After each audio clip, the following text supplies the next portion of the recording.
Hello. At 8 o'clock, we'll be bringing you October's Tonight at 8 webinar, V73WW, 100,000 QSOs from the Pacific Ocean. I hope you agree that it's always good to see young people involved in our hobby. And later this month is Jamboree on the air, and in fact the DXpedition we're going to find out more about this evening was run by a relatively young team. So before tonight's live webinar, we're going to watch an interview with Rhys Williams, M0WGY, who is the RSGB Youth Champion for universities.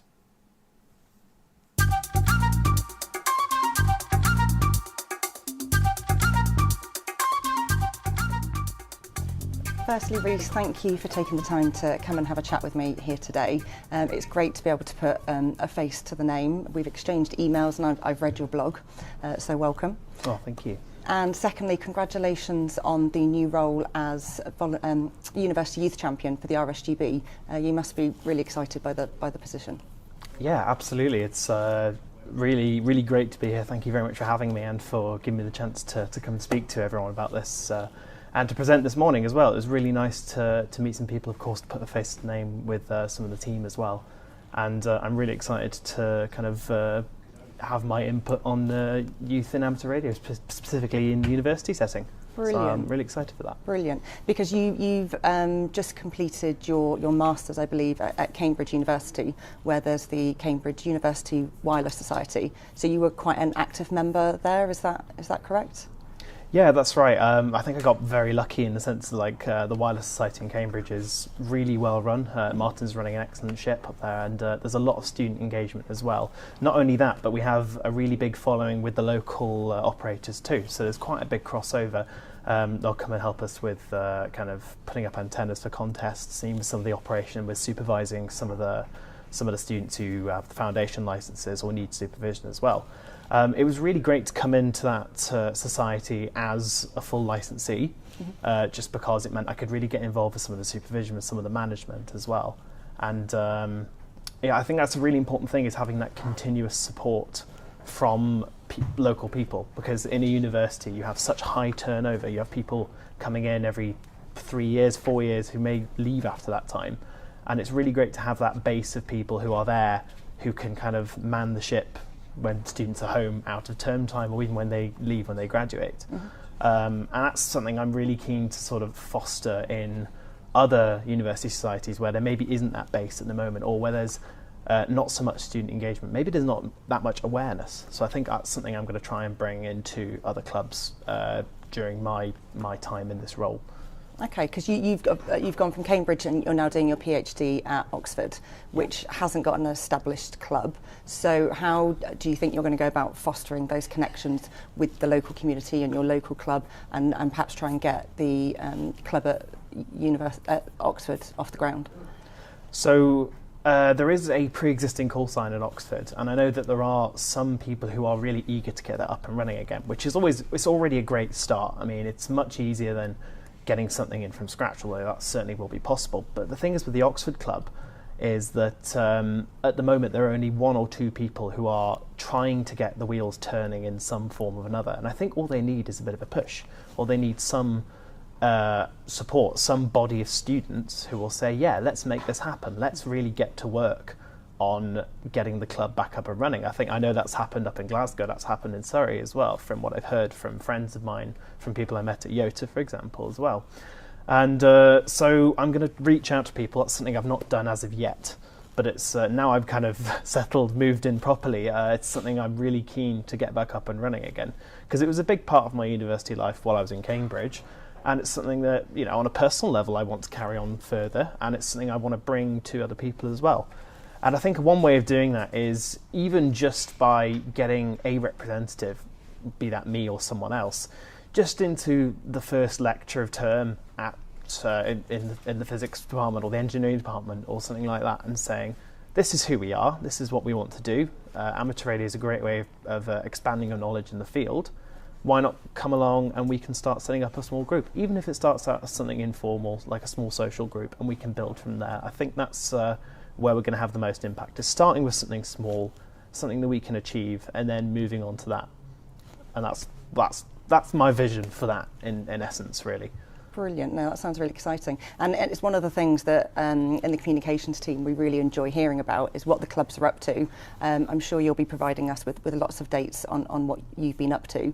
And if anybody is part of a university club and wants to let us know what they've been up to, please do get in touch with comms@rsgb.org. And then what we do is we take those stories and those photos and we share them on the website. And hopefully that will help encourage other clubs to get involved as well. And one of the things you touched on at the end of your presentation was the university club in Japan and the activity that they do. Can you tell me a bit more about that and how you think that might work in your new role? Yes, of course. So after we kind of had presentations from some of the other teams at YOTA, in Japan they have a university club on air month, which is quite similar to the YOTA month where various stations run, but it's specifically for the universities. And I think that's a really great way for getting into university communication. It also fosters that really nice societal bond in a single university, because that's something that I found in Cambridge brought people together, was say, right, we've got an event, let's get a list of people down. And you know, there were people who getting on their bikes at 3 o'clock in the morning to come and run the call sign and stuff like that. So I think that's a really exciting way to get things started. Just moving on from what you said about communications, I'd like to second that point. So if you're out there, if you're a university student and you want to start something and we're all not aware of it, please get in touch. You can get in touch with me personally with youthchampion.uni at rsgb.org.uk. I'd love to hear from anyone and everyone who has ideas, anything to contribute at all. Please do get in touch. I think that's the really important thing here, is making things visible. It's like Chris Aiken, the Schools Youth Champion, mentioned in his talk as well. The important thing is making things visible, getting awareness of what we do, because that's how I became an operator. That's how many other people I've met in university have got their licenses as well. It's all just through word of mouth. And getting on social media, I think, is a fantastic way of doing that. It's when we've got it at our fingertips, that's the best thing we could use it for, really. Definitely, and we try to share as much youth content as possible on our social media channels, and we also have the university clubs listed on rsgb.org/university-corner. So if people are looking for established clubs, that's where they can go. And one last question for you. YOTA month is coming up in December. Have you had a chance to think about what you might be doing as an individual, or perhaps at a club or or with the university? Yes, so the YOTA month is a really great way of getting engagement. It was a really successful month at Cambridge as well, just by having students pop in for even just an hour or two in the spare time between classes to come and run the station a little bit. And I've already been asked by Martin to come back and help with the call sign during the month in December. There are a few sixth formers, I think, who are eager to take part in that. And I think that would be a great first goal for re-establishing the Oxford Club, just kind of on a personal level. But equally for any other clubs who would be interested in taking the reins on that as well, that would be a great way to get the foot in the door, I think, to say, right, here's a good example of something from which we can get a lot of engagement. And so I think it comes an opportune time, in the sense that there is enough time between now and then to get the wheels turning. So I think that would be a great kind of first step towards getting something to take flight. Brilliant, that's really exciting. And then lots of other activities. There's British Science Week, National Coding Week, which has just passed in September. So lots of really exciting campaigns that hopefully we'll be able to hear a bit more from you about from you in the future.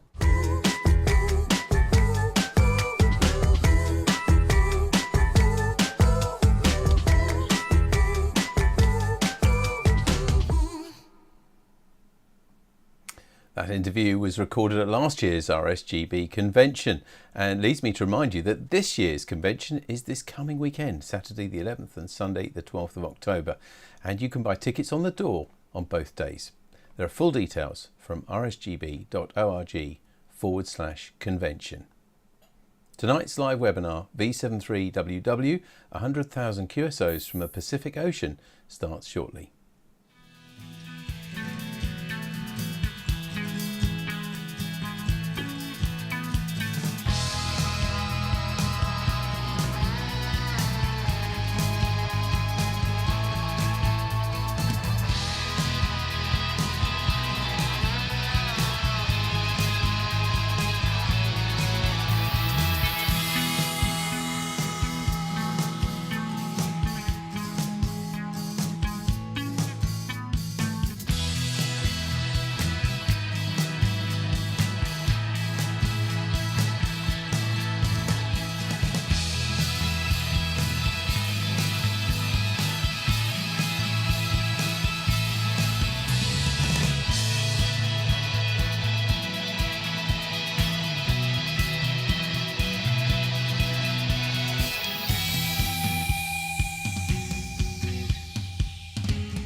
Hello and welcome to Tonight at 8 from the RSGB. V73WW was a DXpedition to the Marshall Islands, which are located in the Pacific Ocean between Hawaii and the Philippines. A relatively young team of 6 spent 14 days making over 100,000 QSOs in CW, SSB, RTTY and FT8. And tonight we're delighted to have one of the team with us, Jamie Williams, M0SDV. Welcome to Tonight at 8, Jamie. Could you give us a quick overview of what you'll be talking about this evening? Of course, we're talking about Victor 73 Whiskey. It's a DXpedition we did in February to the Marshall Islands. We did it as a next generation DX group, which is a group of predominantly young operators with 6 people attending the DXpedition. We took all of our luggage from Europe across to Hawaii into the Marshall Islands, set up a station where we made over 100,000 QSOs. Sounds brilliant. We're looking forward to finding out. I wonder if it's going to be as exotic as it sounds. Anyway, before we start, if you're watching this on Monday the 6th of October, then this is live and you can ask questions or make comments on either YouTube chat or WRTC messaging at any time during the presentation or straight afterwards. Please include your first name and call sign if you have one within every message. And note that you can make this video stream fill your screen on most devices, usually by double clicking on the picture or pressing the full screen button. But now let's go back to Jamie to find out more about this exciting DXpedition. Thank you, David. So Victor 73 Whiskey. It's a DXpedition we did to the Marshall Islands in February 2025. We've landed it, labelled it as 100,000 QSOs from the Pacific Ocean project because we set out to make a lot of QSOs, and that's what we did. We took a team of 6 operators out there with the average age of 28 years old. The operation took place between the 12th of February and the 24th of February 2025. But actually, I think we ended up with a day or two either side where we allowed for some additional operation. We applied for the license with the Ministry of Communications in the Marshall Islands. That was a relatively straightforward process, no nasty surprises, and Philipp, our team leader, DK6SP, was able to get the license with no issues. We had the license for 160 to 6 meters, and we were able to operate on all bands, but unfortunately we were not granted permission for 60 meters, 5 megahertz whilst we were there. We stayed on a rural island within Majuro Atoll. This was a small little private island that we had full access to, which was outside of the main town. We got there by going mostly from Germany and for me from London, all via Hawaii to Majuro, then a 30-minute boat ride to our operating QTH.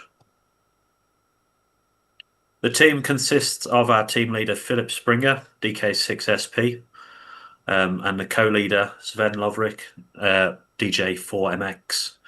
These guys are all-mode operators and enabled us to run a really seamless operation. And they were also joined by Tommy, Hotel Alpha 8 Radio Tango, 26 years old, another all-mode operator. Myself, Jamie M0SDV. I was 24 at the time. Again, all-mode operator, preferably CW, but I did manage to get on pretty much every band and mode, I think, throughout the time there. We had Yannick, DK1YH, 21 years old, very first DXpedition here for Yannick. He was an all-mode operator, very good CW operator, and SSB. He fit into the team perfectly during our stay in the Marshall Islands. And then we've got Bratzo, E77DX, as our senior team member, technical support, and really good operator on all accounts. The destination, Marshall Islands, it's in Oceania. You can see it on the map marked by the red pin. It's right out there in the middle of nowhere. It falls within the islands on the air group Oscar Charlie 029, which is where we stayed. It's one of 2 IOTA groups within the Marshall Islands. We stayed on Majuro Atoll. We'll get more into the QTH a bit later on. The Marshall Islands, it's formed of many different reefs, coral atolls.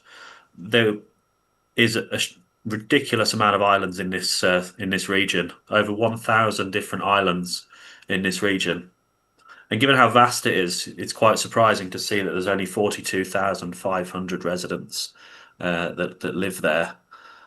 Interestingly, when we got speaking to the locals, a lot of people will leave the Marshall Islands at a younger age. They'll go and study in Hawaii or on the mainland US, as they get some benefits there with their education and healthcare.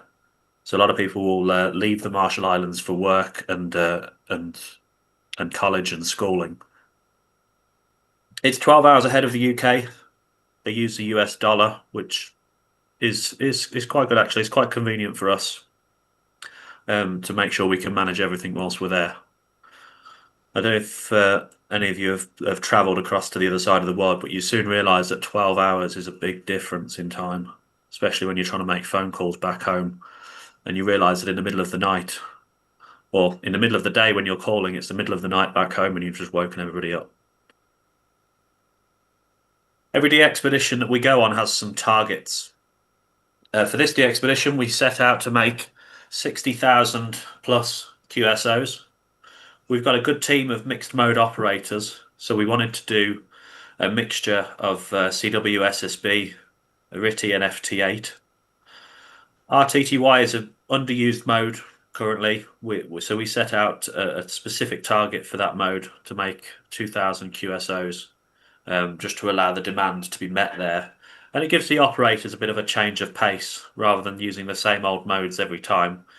It gave us a bit of a new challenge and a bit of a different approach, really. We used the facility on Clublog to set out the most wanted rankings. So that the Clublog has a really useful tool where it will tell you which bands, which modes are most needed in terms of the DXCC program. That allowed us to set out a decent focus to say where we're going to spend a lot of our time. And it will allow everybody across the world to benefit from our operation, so we can make targeted QSOs at targeted times to make sure that everybody gets a fair opportunity. Given the Clublog statistics, we put a priority on the low bands, and our rural QTH was a big benefit for this, as we were outside the main city, outside the main towns, and we're powered by a generator. So we had lower noise, not no noise, but it was definitely lower. Limited man-made noise, but obviously in the tropics you have to deal with the natural propagated noise that comes with that. During our stay, it overlapped with the ARRL CW contest.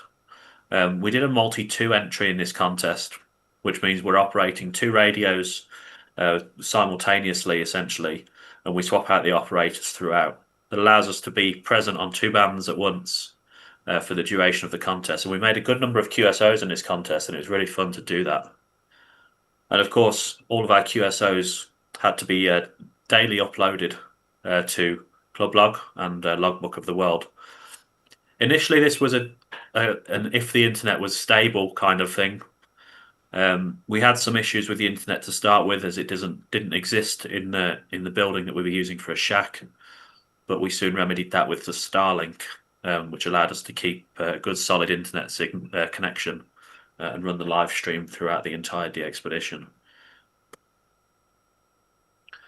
Of course, a DXpedition like this has a lot of preparation involved. The guys in Germany did a great job at this in keeping up with everything that they needed to do. Unfortunately, I couldn't make it out to Germany beforehand to assist with the preparations, but looking at the progress that they made, they didn't really need my assistance here. You can see from on the left here, this is Yannick arranging the hose clamps, essentially, that hold the spider beam poles upright and stop them falling down when it gets a bit windy. In the middle, you got Sven. They're testing out the vertical dipole array, so 2-element vertical Yagi, essentially, for each band, and just making sure they're all in check. We had a gracious host, Delta Golf 8 Mike Golf. He has a nice big piece of land close to Munich, I believe, and he allows us use of that and his technical expertise to be able to build all this equipment, test it, make sure everything's working, so we haven't got to mess around with things when we arrive at our location. They assembled a big team. Obviously, not all of these are our operators, so a big thanks goes to these guys that helped with designing, building, and testing antennas at the logistics headquarters. Really big support team here, and this isn't all of them. This is just some that arrived to help the guys out.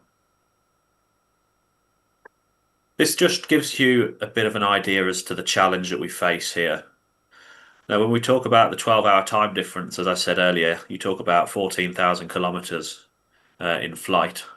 And we've got to take all of our equipment, and that means everything, including spare parts, radios, amplifiers, antennas, coax, everything has to come with us. So altogether, we had 14 pieces of checked luggage. This included, as you can see, a good number of long ski bags, which hold big poles and other essential items to put the antennas up. Then we've had to pack all of the suitcases, making sure all the equipment's protected inside, make sure we're within the luggage limits and allowances for each flight. Some of these smaller flights may not allow so much luggage, so whilst we get 23 kilos from Europe to the US, we may not always get that on the smaller flights out of the US to a small Pacific island. So we had to make sure everything was even and balanced, and we're not going over that luggage allowance, because that would significantly increase our cost. In addition to 14 pieces of checked luggage, we also had to carry 6 bags of hand luggage. Mostly this included our amplifiers, personal clothing. We had 6 personal items as well, on top of the hand luggage, which is usually a small backpack, which for us just had our clothes in because we had too much other luggage to put our clothes in there. And all in all, this came to 400 kilograms of equipment. So 400 kgs of equipment and luggage that we had to carry from Germany and London. So the guys flew from Munich, I flew from Heathrow. So between us, we had to take all of this equipment across to initially Hawaii, which requires a stop on the west coast, either Vancouver, Los Angeles, or San Francisco. And then we have to get it from there to Hawaii, and then from Hawaii to the Marshall Islands. It's a big job. People in the check-in queue aren't always happy to see us when they realise we've got 14 bags and we're going to be here for a while. But that's the price we have to pay, I guess, to make sure we get these operations on air. The team all met up in Honolulu. So, as I said, the German guys and Brazzo arrived from Munich. I flew from Heathrow to Honolulu, so I went on a separate flight to those guys. And we met up in Honolulu Airport on the morning of the flight to the Marshall Islands. I was fortunate enough to get a day or two in Hawaii before we travelled to the Marshall Islands, so I got to see a little bit of Hawaii rather than just passing through. And then we got on a flight then, which was only about 4 or 5 hours from Hawaii to the Marshall Islands. And interestingly enough, we look out the window at one moment and we can see Johnston Atoll, which is Kilo Hotel 3. And for the keen DXers out there, you'll see that that's very high up on the most wanted list. We were going to ask the pilot if he could drop us off, but he wasn't too keen on the idea. So we just flew over and took some pictures for the memories and to share with you guys tonight. Our location was Bokamboteen Island in the Marshall Islands. So this is within Majuro Atoll, but this is a privately owned island with accommodation that was rented out to us and any other guest that wants to visit. So this is a commercial type accommodation that's advertised online. It provides a significant benefit for us in that there's lots of space for antennas, and it's away from the man-made noise. We're the only people on the island. And the big pull for us was a 65 kVA generator on site, which was able to power all of our equipment for the entire duration. And luckily, our host on that island was very attentive at filling up the generator every day, so there was no disruption in the power throughout the entire stay. On the island, we set up a relatively good-sized station, I would say. So we had 5 high-power stations and a spare 6th radio here. The high-power stations using mostly expert SPE amplifiers, which is around about a kilowatt of power output. We also had an ACOM 500, which gives you 500 watts, and a Juma PA1000, which gives you somewhere between 500 and a kilowatt of output. The radios, we had 3 Yaesu FTDX10s. These were owned by Philipp, DK6SP, who kindly brought them along for us to use on the trip. We also had an Elecraft K3S, also owned by DK6SP, an ICOM IC705 by Bradso, and a 7300 by myself.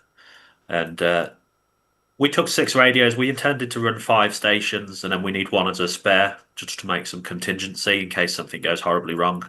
But at the peak times, when everything was going well, we found that we were running 6 stations at a time, with all operators occupying a seat in the shack.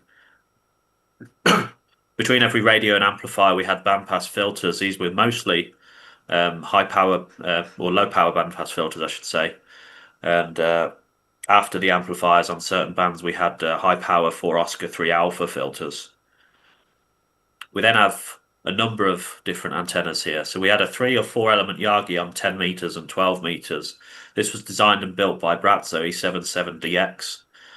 We had a 4 element Yagi for 6 meters. We had a DX Commander for 10 through to 40. And then you'll see a similar pattern here. We had 10 meters all the way down to 20 meters. We had 2 element vertical dipole arrays.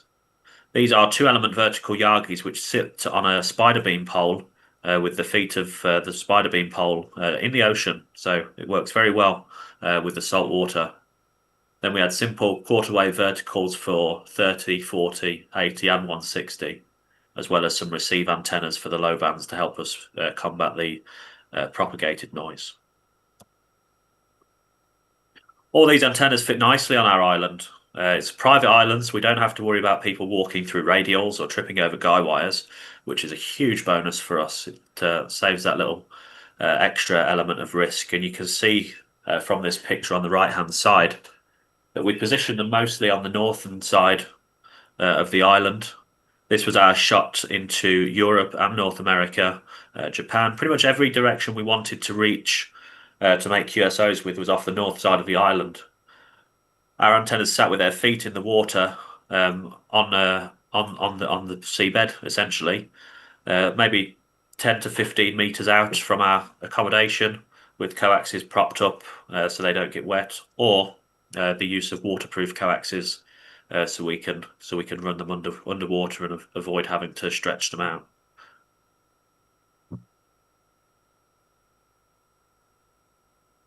Our setup started pretty much immediately after we arrived. You can see the center picture here has us setting up poles in the darkness. This was our first night. Straight after we arrived, we had to do grocery shopping and all sorts first.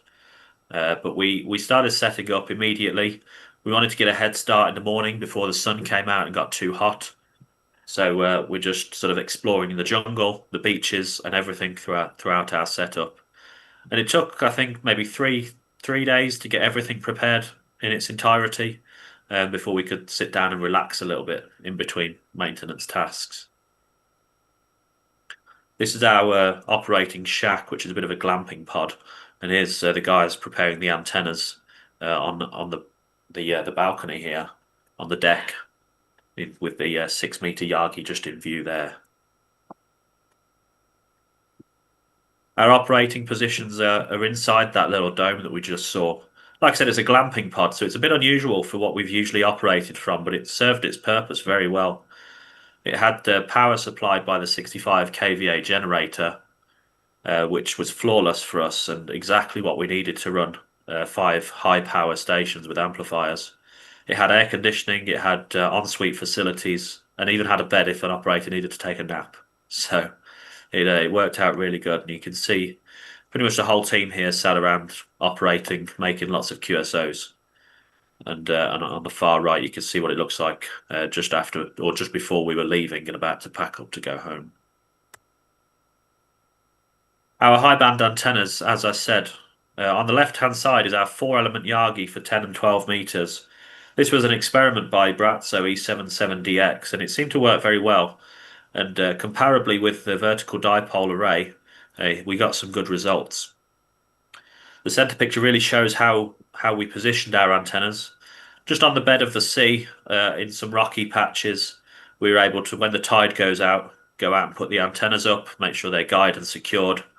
We used a lot of drainage pipes and sandbags and rocks and stuff like that to secure the bottom, so when the tide comes in, it doesn't all wash away. And then, obviously, the antennas mounted up on the poles, pointing in the direction we need. The far right picture demonstrates the after. So I think the center's the before, the far right is the after. So you can see when the tide comes in, the antenna is maybe 2 meters above the ocean swell, above the saltwater, and famously vertical dipole arrays work incredibly well when positioned above the saltwater. And this is our experience as well of how well that works when the tide comes in. Even without the tide, these antennas are incredible. Some more pictures here. You can see the 80-meter vertical on the left, 160 meters in the center, and I think 160 meters again on the right with Philipp at DK6SP doing some maintenance work on that. These pictures, so some of them were taken with a drone that we took with us, which was a very good insight into seeing the local landscape and helping us take these pictures and check on antennas for maintenance and all sorts.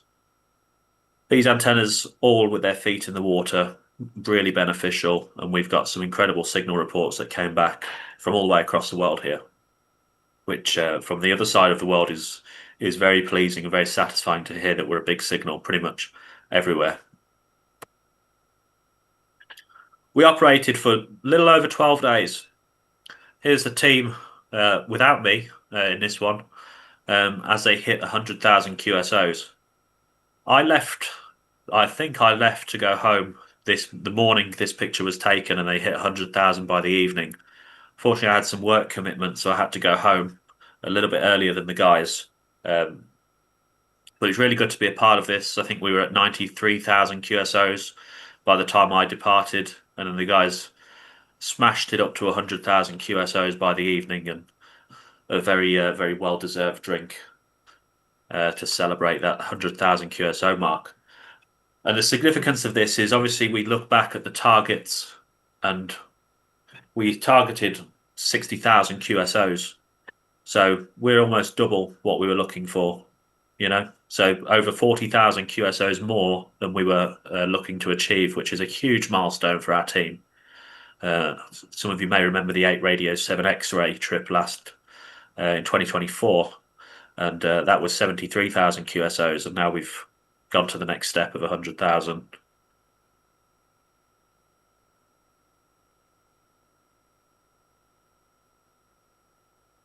Okay. This is the team starting to leave the Marshall Islands. This is all the guys sat at the airport. The airport was quite fun. It's a small little shed, essentially, just on the outskirts of the island. Obviously, a decent runway and big commercial flights going out of there, but the airport terminal itself was very small. There's no conveyor belts, no nothing like that. One security desk for the whole flight. So you can imagine it was a little bit slow. But before you get there, you have to get on this little metal boat away from Bokambo back onto the mainland of Majuro Atoll. The statistics here are where we sort of judge our performance, I guess. So we made 103,857 QSOs. That is against the target of 60,000 QSOs. And when we do these trips, we always look at the number of duplicates we make. So that means the people that we work twice on the same band or the same mode, for example. We also look at the number of unique call signs. That gives a general indication of how many people have worked us for potentially for a new DXCC entity. So we out of 103,000 QSOs, we made 23,000 unique QSOs, which is with unique call signs, which would indicate that everybody had an opportunity to work us on 4 different slots, potentially, or on average. So where are we? 160 meters was particularly a good effort, I would say. 1,565 QSOs on 160 meters. which from the tropics is very good. We have very high QR November in the tropics, which makes it very difficult to hear stations on the low bands. And this is why we set up in our rural QTH and took receive antennas specifically for this purpose, so we could focus on the low bands and try and put some good effort in there. So over 1,500 QSOs on 160, over 3,600 QSOs on 80 meters, and over 7,000 QSOs, almost 8,000 on 40, really shows that we have achieved that target of trying to put some focus on the low bands. But not only that, you can look through the list and see all the other numbers: 10,000 QSOs on 30 meters, 20,000 on 20, 15,000 on 17 meters, and so on. This means that we've hit our targets with the low bands, but we've also done a good performance on all of the high bands as well, really getting all those QSO numbers in on all the different modes. And we were quite happy with the distribution of the modes between CW, FT8, SSB, and RTTY to make sure that a lot of those were equally distributed. You can see that the RTTY QSOs were a little bit lower. That just depends on the time and the operator. I think by the time we set everything up, we hadn't thought about RTTY until a few days in, so hence the QSO numbers are there are a little bit lower. But you can see that we've by far make up for that in the data mode category with FT8 support there. It also breaks down the continents to show you the percentages that we worked. So our predominant QSOs were Europe with 47.7%, shortly followed by Asia and North America. So we had a good distribution there. We were able to work a lot of oceanic stations that are chasing the DX, and as well as South America. Pretty much everywhere in the world, if we wanted to work it, we were able to, which is really pleasing to see. Here's towards the end of the expedition. You can see the beautiful landscape here, the turquoise ocean with the backdrop of palm trees, boats, everything. An idyllic place to host our trip. From left to right, it's Bratzo E77DX, Sven DJ4MX, Philipp DK6SP, Tommy HA8RT. It's me, M0SDV, and Yannick DK1YH. Which this is just on the pontoon that we arrived on at Boc-en-Beautin just before we started to pack away, or before the guys started to pack away. I was on the next boat out of the island from this picture. We have a QSL service for this operation that was run by Sven, DJ4MX. Him and the team work together now to produce a really good QSL card with the drone pictures, really nice design. And he's offering direct and bureau cards via the mail or logbook of the world. This is all on Clublog through the online QSL request system. So if you haven't been able to request your cards, please go on there and send the request to Sven. I'm sure he'll be happy to send them out. And here's the QSL preview. One of our drone pictures taken. We achieved 13 days of operation and produced a really cool card for the process, for the purpose of that, as a little keepsake to anybody that was able to work us. These DXpeditions take a lot of resources, a lot of time, a lot of effort to plan. Within that, we have a great list of supporters and sponsors that sort of provided the necessary resources to be able to pull this trip off, whether that be some financial contribution or some equipment sponsorship. We're really grateful to all of these sponsors and the many individual supporters and call signs that donated to the cause. We've got a full list of everybody, all the call signs and names that donated as a supporter of our trip on the Next Generation DX website, which is linked at the bottom, next-generation-dx.com. If you want to check that out, there's more information on there about V73WW, our previous trip 8R7 X-ray, and our upcoming trips, which have been announced on the website. We had over 1,000 individual supporters. This is people that have made a contribution to the DXpedition, and we want to individually thank everybody for their kind generosity and their support for this DXpedition. Everybody that donated for this DXpedition received a special thank you award through their email and received updates throughout the DXpedition. If you're not already following us, we are the Next Generation DX group. you can see us online at next-generation-dx.com. You can also follow us on Facebook and X at RMI2025, and we've got some updated content coming for the next upcoming DXpedition. If you've got any questions, you're welcome to ask them here, or you can contact us at info@next-generation-dx.com. And I'll be taking any questions. Lovely. Thank you very much, Jamie. Wow, that sounds a real adventure. I'm sure we've got lots of questions for you. And I know we've already got a few being asked, but if you have got any questions or comments you'd like to share and haven't already done so, please do so now on either YouTube chat or BATC messaging. And please don't forget to include your first name and your call sign. Sorry, your first name and your call sign in every message, please. So Jamie, I'm just going to ask you a question before we get on to everybody's questions, the viewers' questions. And I mean, it's maybe an obvious question, but did you really enjoy it? You know, was it what you expected? I don't know what I expected, I'll be honest. I think it goes above and beyond any expectation you can ever have for a trip like this. And it was phenomenal to work with these guys and this team. This is a team of people that I've known for a very long time, and we're just starting out in our DXpedition team journey. So really fun time, and I really hope we can continue for many more years. Yeah. I mean, it did look good. I was going to actually, one of my little questions for you actually was that, did you know each other much before you went? Because the other question then would have been, did you all get on? Because you were, although, you know, you were all busy, I'm sure, but you were quite a close community for nearly 2 weeks. Yeah, so I've known these guys for a long time. I think I met Philipp, DK6SP, in 2016, 2017, and the rest of the guys very shortly after. So we've known each other for a long time now. We get on very well, and that's a big part of the reason why we decided to form this group and start doing these trips together, is because we know we work well together. We enjoy each other's company, so it just made sense. Lovely. Okay, well, I'm going to go on to the questions now. To remind you again at home, though, if you've got any questions or comments or anything you'd like me to read to Jamie, then please do it now. First up, and I did kind of answer it towards the end, this came in about the middle of the talk actually, from Half a Job Rob. I'm sorry, Rob, I don't have any more details about you. That's your YouTube name.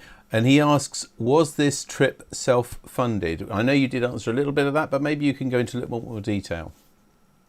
So these trips are incredibly expensive. So we like to take a bit of an onus on the operators to make sure we are paying a good amount towards what we're doing. But with the additional 14 bags of luggage, 6 hand luggage, the distance travelled, it would be quite impossible for a group of 20-something-year-olds to pay for that single-handedly. So we did reach out to some corporate sponsors, some DX foundations, and they're mostly they all sort of have some sort of budget aside to sponsor and support these DXpeditions and take up the additional costs involved with that. So they were really happy to support us with this trip, and they were quite excited at the prospect of what we could achieve. So it wasn't self-funded entirely, but there is a significant amount that the operators do have to contribute before we can consider starting up a trip like this. And I don't want to ask anything, and if it's not appropriate, then please don't answer it. But I mean, can you give us a vague idea of how much this sort of thing costs for people looking in and maybe think, oh, maybe I could do something like that? To give us some idea of how much this sort of thing costs. Do you have a rough public cost? I honestly couldn't tell you. I kind of put my contribution down. The overall budget is quite significant, but it's not something I would know the answer to, unfortunately. No, that's fine. Thank you, Jamie, for being honest on that. I did note down that it was 400 kilograms of luggage. Well, that alone is going to be quite a lot of cost, isn't it? Going in multiple flights as well. So, yeah. Yeah, it's quite significant. It's almost half a ton of equipment. So yeah, it's quite a significant amount. And I think in one of the pictures you saw the amount of airport trolleys we had to use to ferry it across the terminal and to the car. As you said, I bet people loved seeing you come up in the queue, all of you, with all of that equipment. Yeah, absolutely. Anyways, lots of lovely comments you won't be surprised to know. Someone, Andrew Stone, has said, what was the weather like? The weather was incredible. So you got to be very careful in the tropics, as I've so seriously discovered. So for the Marshall Islands, it was over 30 degrees Celsius the entire time we were there. The humidity wasn't too bad, but it's still probably over 80% humidity. So it's very humid, very warm, but we had a lot of shade and shelter on the island. The wind that comes from being in an exposed location keeps you cool and you barely notice the heat. But it was over 30 degrees the entire time, high humidity, but actually when you encounter the breeze and the water spray from the ocean, it's quite bearable. And I think you mentioned air conditioning in there somewhere, didn't you? Oh yeah, the air conditioning does help. Yeah, that is a really good support as well. Yeah, I'm sure. I mean, seriously, if you're doing that much intensive work, and it's so, otherwise it would be so hot and unpleasant, I'm sure. So absolutely fantastic.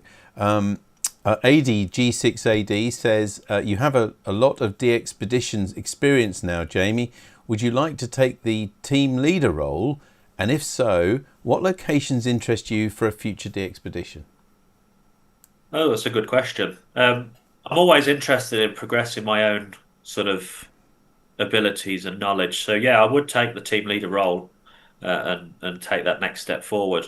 It's really good attending the DXpeditions, but you also realise when you sort of take an active role with the team in organising a certain aspect, how much is actually required of it. So the team leader role is a big one, but it's something I will do in my future. Where I'll go, I'm not sure. In the short term, I'll be in Grenada next month doing a solo DXpedition as Juliet 38 Whiskey for the CQ Worldwide contest, where I'll be going on my own. But long term, who knows?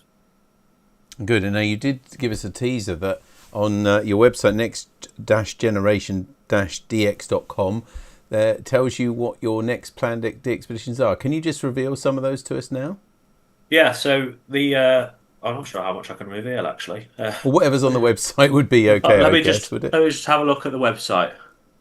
Essentially, we're going to Southeast Asia. There we go, it's on there, I can tell you. So we're going to Bangladesh, Sierra 2, which is in Southeast Asia. We're going to be there for a similar sort of time frame and a similar time of year.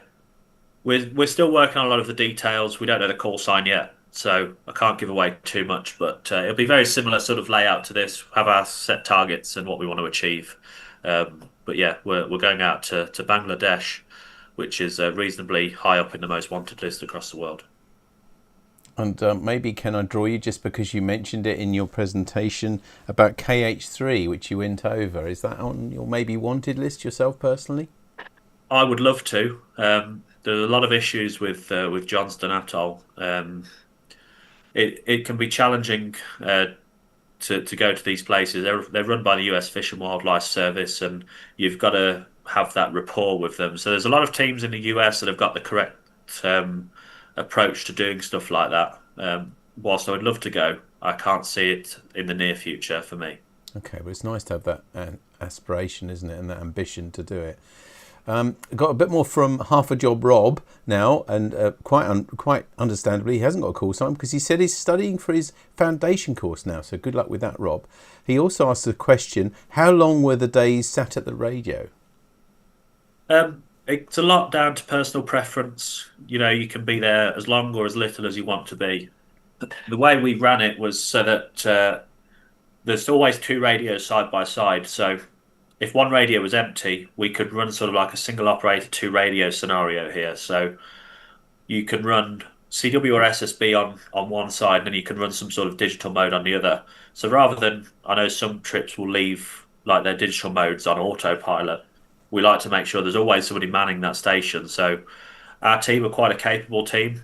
We were able to run the CW and SSB and, you know, so-called human modes on one side, whilst also operating a digital station on the other side. That allowed for some sleep for the operators and some rest.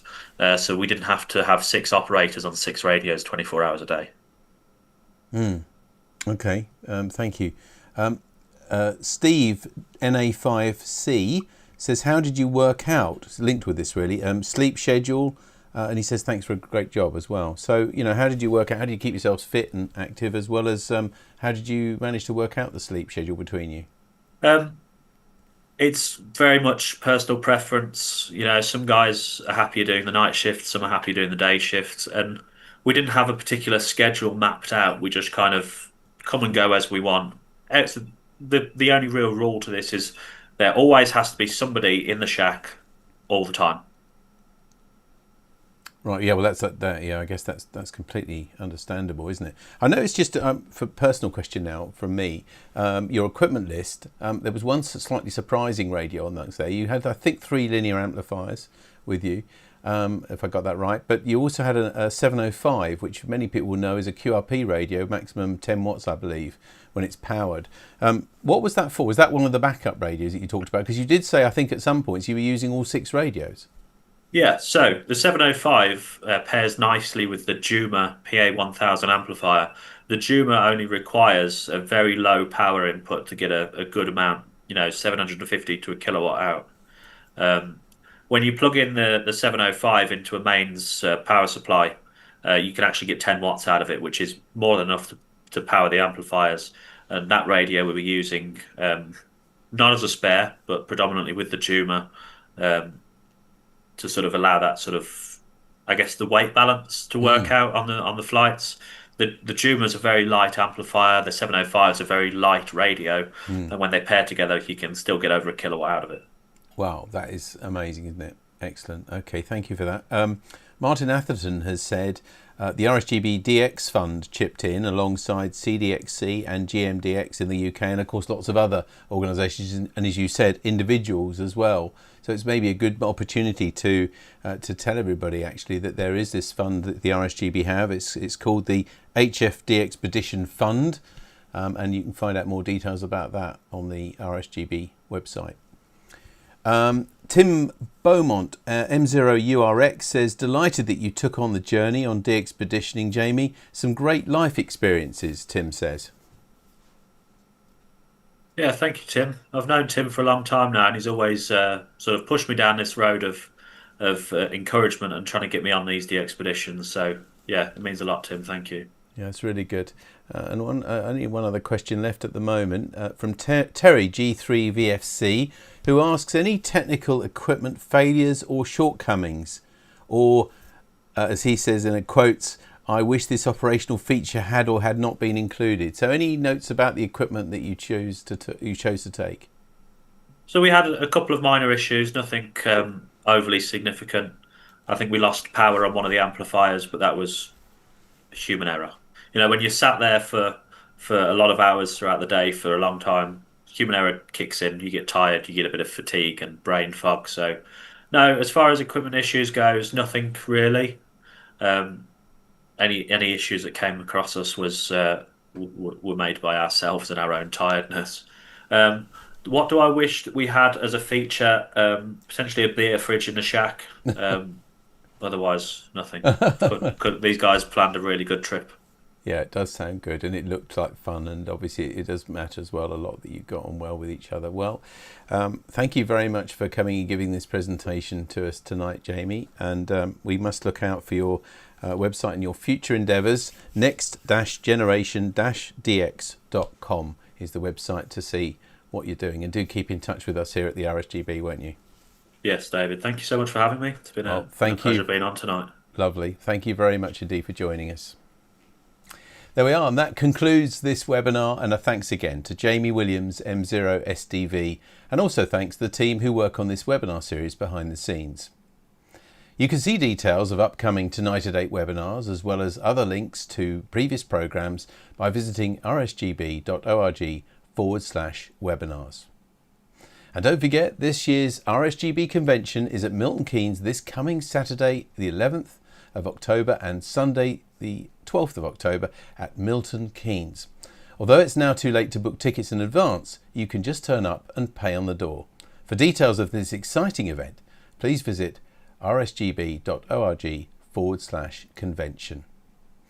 And if you subscribe to the RSGB's YouTube channel, you'll be notified of all upcoming Tonight at 8 webinars, as well as other new videos and presentations from the Society on a wide range of amateur radio topics.